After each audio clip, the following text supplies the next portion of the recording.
마케팅 그거 필요 없어. 숙소가 좋으면 알아서 손님들이 와, 알아서 잘 돼 라고 하시는 분도 계시고, 또 위치가 너무너무 중요해, 위치만 잘 잡으면 마케팅 같은 거 필요 없어 라고 말씀하시는 분도 계십니다. 그럼 이게 틀린 말이냐? 아니에요, 맞는 말이에요. 맞는 말인데, 이게 어떤 상황이 변하면 이 맞는 말이 틀려지기도 합니다. 이게 어떤 상황인지 제가 딱 쉽게 설명을 들어볼게요. 이 설명을 들으시면 내 숙소가 마케팅을 할지 말지에 대한 고민은 이제 아마 사라지실 거예요. 여러분 혹시 찍새와 딱새에 대해서 아시나요? 이게 좋은 말은 아니라고 하더라고요. 은어인데, 딱새는 구두를 닦으시는 분, 찍새는 닦을 구두를 영업해 오시는 분, 즉 한 분은 장인이고 한 분은 마케터입니다. 제가 그동안 사업을 해왔을 때 다양한 사업가 분들을 많이 만났는데, 사업가 분들은 특징이 두 가지로 나눠지더라고요. 한 분은 장인과, 또 다른 한 분은 마케터과. 그러니까 장인과는 상품 개발을 좋아하시는 분들, 도자기를 만든다고 하면은 더 좋은 도자기, 더 좋은 도자기, 조금이라도 흠집 나면 이건 못 팔아 하고 버려버리는 그런 장인과이신 분이 있고, 다른 한 분은 마케터과, 그러니까 잘 파는 게 중요하다 뭐 이렇게 생각해서 잘 파는 거에 대한 고민, 어떻게 하면 사람들한테 많이 팔 수 있을까, 잘 팔 수 있을까, 이런 걸 좋아하는 분류, 이렇게 나눠지더라고요. 자, 딱새는 앞서 말씀드린 장인과에 속하는 거죠. 열심히 이 서비스를 제공하는. 그리고 찍새는 마케터과, 영업을 해오시는 분이라고 볼 수가 있을 것 같습니다. 자, 찍새와 딱새 중에 누가 더 중요할까요? 영업을 하는 사람이 중요할까요? 아니면 본질적인 서비스를 제공하는 사람이 더 중요할까요? 아니면 둘 다 중요할까요? 한번 영상을 멈춰놓고 생각을 해보시면 좋을 것 같습니다. 제가 내린 결론은 이거예요. 만약에 이 구두를 닦으시는 분이 압도적인 구두 닦기 실력을 갖고 있다. 예를 들어서 이분만 광을 내는 특별한 기술을 가지고 있고, 다른 분들은 그걸 어떻게 하는지조차 모른다. 즉 압도적인 상품성을 가지고 있다 라고 하면 마케팅이 필요가 없습니다. 아마 한 번만 구두를 맡긴 손님들이 알아서 입소문을 낼 거예요.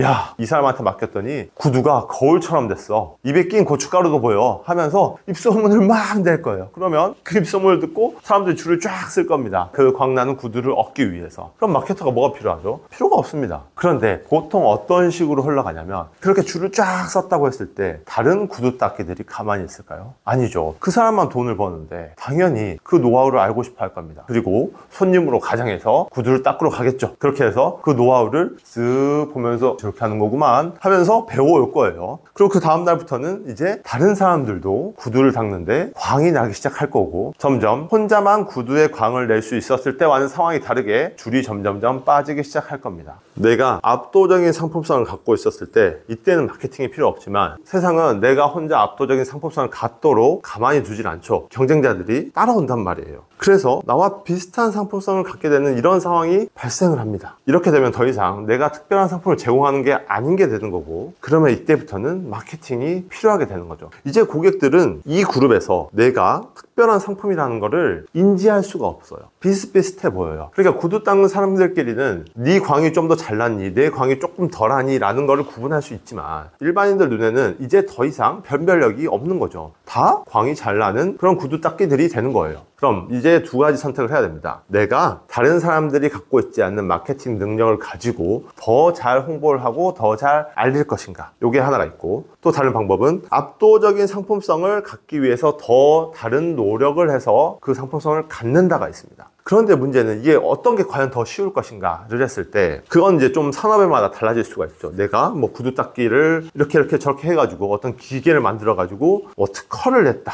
그래서 인간이 닦을 수 있는 것보다 아득히 넘는 그런 정말 거울과 같은 구두를 만들 수 있다. 이렇게 해서 상품성을 올릴 수 있는 방법이 있는데, 이게 어떤 한계점을 만나면 더 이상 효율이 나지 않는 상황이 될 수 있어요. 그러니까 구두 닦기를 위해서 내가 로봇을 개발하는 게 좀 비효율적인 거죠. 그리고 제품의 상향 평준화는 그 시대에 나와 있는 그 기술과 여러 가지 제반 환경에 따라서 그 한계점이 정해지더라고요. 즉 조금 효율이 떨어진다, 상품성으로 승부 보기에는. 이런 상황에서는 이제 마케팅을 해야 되는 상황이 옵니다. 자, 우리 숙박업으로 돌아오면 나만 할 수 있는 독보적인 기술이 있나? 혹은 나만 가지고 있는 특허가 있나? 대부분은 그런 게 없죠. 그래서 지금 우리의 숙박 산업은 상향 평준화되어 있습니다. 이제 웬만한 모텔도 다 깨끗해요.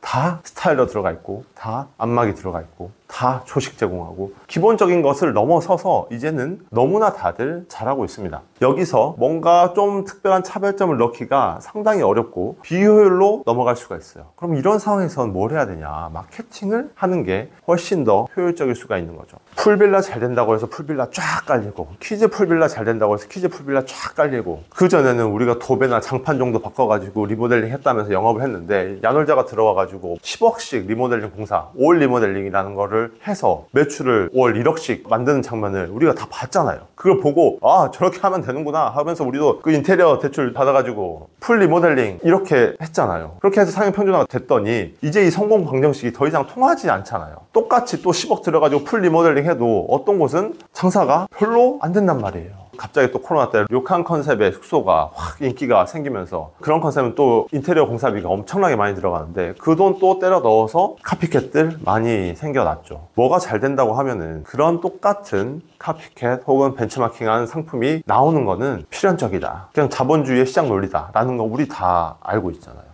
압도적인 상품성을 갖는 게 어렵고, 설령 그걸 갖고 있다고 하더라도 시간이 지나면 경쟁자들이 따라하고 비슷한 것들이 생겨나는 그런 시장의 상황. 여기서 우리가 갖춰야 될 거는 마케팅 능력인 거죠. 자, 질문이 뭐였죠? 마케팅을 해야 돼 말아야 돼 라는 고민, 이게 머릿속으로 아마 딱 정리가 되지 않으셨을까 싶습니다. 내가 압도적인 상품성을 갖고 있다면 당분간은 마케팅을 하지 않아도 되겠죠. 하지만 언젠가는 해야 된다. 우리 숙소가 만약 지금 압도적인 상품성을 갖고 있지 않다 라고 하면 이 상황을 뚫을 수 있는 방법은 마케팅밖에 없다 라고 생각을 하시면 되고, 머릿속으로 이게 딱 정리가 됐으면 이제 앞으로는 해야 돼 말아야 돼에 대한 고민을 하지 않으시고 무엇을 어떻게 해야 돼 라는 고민의 방향으로 생각해 보시면 좋을 것 같습니다.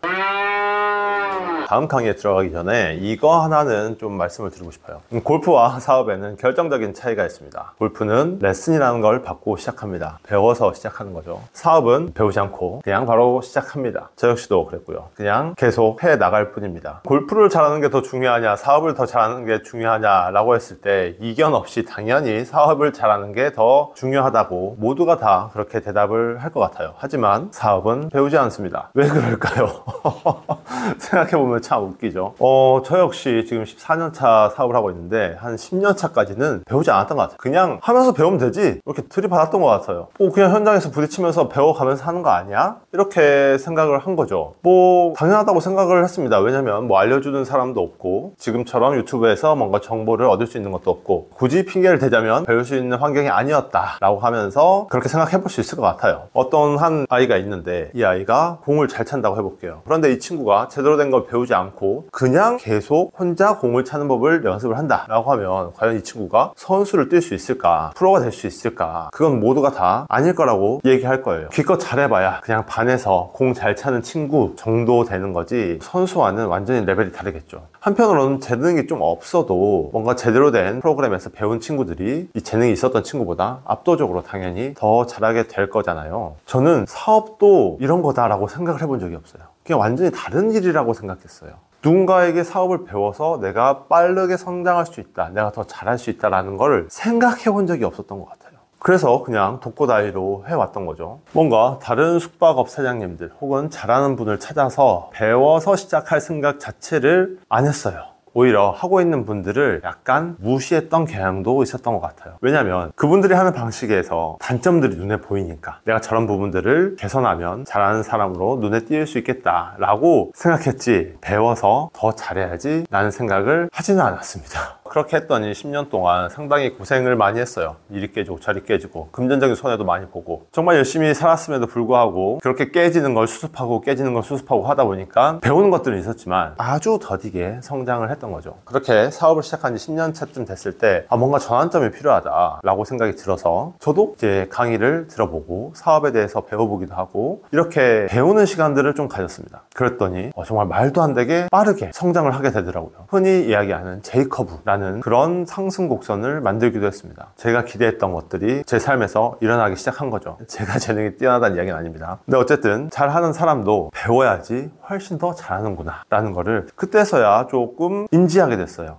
우리가 알고 있는 훌륭한 선수, 훌륭한 프로 이런 사람들은 다 주변에 좋은 훈련 프로그램과 좋은 코치가 옆에 있어서 더 성장을 하는구나 라는 게 그때서야 보이기 시작하는 거예요. 그냥 운동선수라면 당연히 옆에 코치가 있고 훈련 프로그램이 있고 그건 당연한 거지, 이렇게 그렇게 생각을 했지 이게 내 사업에도 똑같이 적용이 돼야 된다는 걸 생각조차 못했던 거죠. 사업을 왜 우리는 배우고 하지 않을까? 마케팅 같은 거를 왜 우리는 배우지 않고 그냥 부딪히고 시작을 하는 걸까? 생각을 해봤을 때 유독 저는 그랬던 것 같아요. 이게 배움의 영역이 아니라 도전, 아이디어, 열정 뭐 이런 걸로 할 수 있는 영역이라고 생각했던 것 같아요. 이걸 현장주의 마인드라고 얘기할 수도 있을 것 같은데, 그러니까 현장에서 부딪혀보고 내가 그걸 뚫어간다 뭐 이런 개념으로 생각을 했던 거죠. 물론 현장에서 어떤 사건이 발생했을 때 그 사건을 해결하기 위해서 배워나가고 그렇게 계속 노하우가 축적이 되는 건 맞습니다. 예를 들어서 변기가 막혔어. 그럼 변기 뚫는 경험을 하면서 그때 이제 노하우가 생기는 거죠. 이번에 또 막혔길래 뚫어뻥을 또 뚫어봤는데 안 뚫려. 왜 안 뚫리지? 유튜브에서 찾아봐. 아, 칫솔 같은 게 막히면은 이런 뚫어뻥으로도 안 되는구나. 그럼 이렇게 넣고 돌리는 거 사가지고 뚫어봅니다. 그럼 칫솔이 똥 나온단 말이에요. 아, 이런 걸로 하는구나. 그때서야 또 하나 배우는 거예요. 또 어느 날은 또 막혔어. 뚫어뻥으로도 해보고 돌리는 걸로도 해봤는데 안 돼. 원래 이렇게 하면 됐었는데 왜 안 되지? 그럼 또 이제 막 찾아봐요. 아, 그럼 물티슈 같은 게 막히면은 그걸 변기를 들어서 빼야 된다. 뭐 이런 말이 또 있어요. 그럼 사람 불러다가 변기 들어서 빼서 해결하고 뭐 이런 식으로 어떤 사건이 발생했을 때 그 문제를 해결하기 위해서 내가 계속 배워나가는 과정들, 그렇게 현장에서 부딪히면서 배우는 게 현장주의 방식이라고 할 수가 있을 것 같아요. 그런데 이 현장주의 방식에는 치명적인 단점이 하나가 있더라고요. 뭐냐면 변기가 작동이 된다는 사실을 평생을 살면서 인지해 왔어요. 그렇기 때문에 변기가 작동하지 않으면 이거 이상한 거다 라고 생각하고 어떻게 고칠지에 대해서 찾아보고 그거를 습득하게 되는 거죠. 그런데 내가 변기 자체를 본 적이 없는 사람이야, 혹은 변기가 작동되는 걸 본 적이 없는 사람이야 라고 하면 이게 변기가 작동이 되지 않는다는 사실을 아예 모른다는 거예요. 예를 들어서 내가 네이버 블로그를 통해서 마케팅을 해서 매출을 만들 수 있다는 걸 본 적이 없는 사람이야 라고 하면, 내가 블로그 마케팅을 했을 때 작동이 안 돼. 그러면 이게 작동이 안 된다는 사실을 조차 모른다는 거예요. 그냥 네이버 블로그는 원래 마케팅이 안 되나 보다, 네이버 마케팅은 소용이 없다 라는 결론으로 그냥 빠르게 결론을 내버려요. 그런데 내가 만약 네이버 블로그 마케팅으로 잘했던 적이 있거나 그게 작동하는 모습을 본 적이 있다면, 내가 마케팅을 했을 때 잘 안 된다 라고 하면 이 작동이 되지 않는 걸 작동이 되게끔 하려고 고칠 거 아니에요. 마치 변기를 고치듯이. 근데 이걸 고쳐서 된다라는 확신이 없고 그냥 안 되는 것처럼만 보이니까 안 되네 라고 결론을 내리고 고칠 생각 자체를 하지 않는다는 거죠. 마케팅뿐만 아니라 모든 영역에서 다 마찬가지라고 생각해서 뭐 직원관리 영역, 브랜딩, 사업의 확장 등등 모든 영역에서 그게 제대로 작동된 모습을 경험해 본 적이 없기 때문에 이걸 고쳐야 될 부분이 어딘지를 모른다. 그래서 그냥 이 변기는 작동하지 않는 것이라고 생각하는 경우가 많았던 것 같아요. 제 경우에 그랬다는 거예요. 그러니까 문제를 문제라고 인식조차 못했다라는 거죠. 네이버가 나온 지 25년이 됐습니다. 네이버 블로그 마케팅이라는 게 나온 지도 16년이 됐습니다. 그런데 지금 숙박업에서 네이버 블로그 마케팅을 제대로 하고 계신 분은 과연 몇이나 될까? 제가 얼핏 해봤을 때 50개 숙소가 채 되지 않았어요.